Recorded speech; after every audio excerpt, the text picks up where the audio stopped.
আসসালামু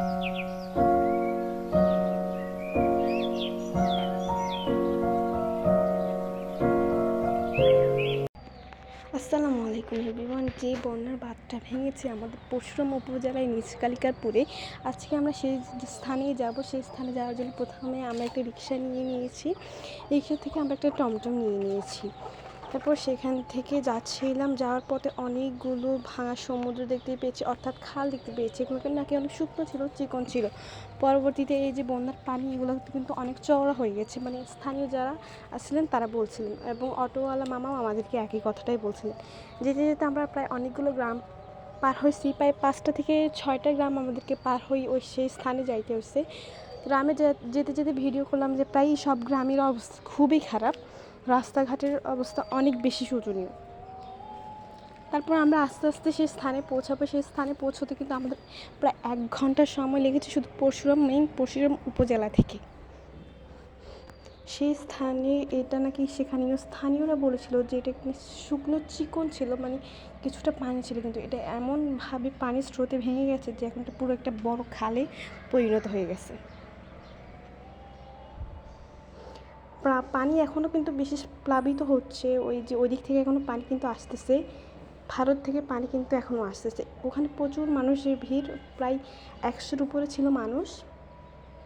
সেখানে স্থানটা দর্শন করার জন্য অনেক মানুষ এসেছে, বহু দূর উপজেলা থেকে এসেছে।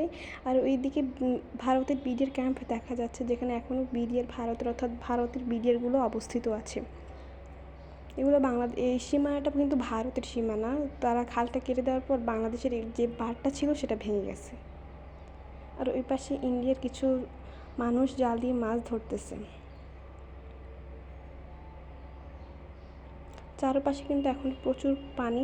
স্থানীয়রা বলেছে যে এই পানিগুলো কিন্তু সবসময় বৃষ্টি হলে কিন্তু বাড়বে, আর এখন কিন্তু পানি প্রচুর, মানে অনেক জোরে ঢুকতেছে।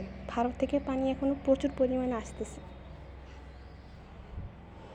আর এদিকের মানুষের কোলাহল বেশি, দিকে ওই পাশে 2জন বিজিবি কিন্তু পাহারা দেওয়ার জন্য এদিকে এগিয়ে আসতেছে, একজন একজনের সাথে ওয়াকি টকিতে যোগাযোগ করতেছিল।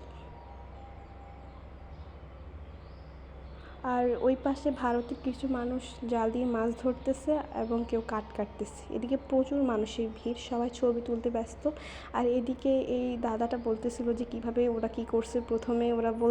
উনি বলতেছে যে প্রথমে তারা এই দিক থেকে কাটার চেষ্টা করছে, যখন ওনারা তাড়া করছে ওই পাশে গিয়ে কেটে দিছে, এবং হাত দিয়ে দেখা দিচ্ছে যে কোনখান দিয়ে পানি বাংলাদেশের মধ্যে ঢুকছে।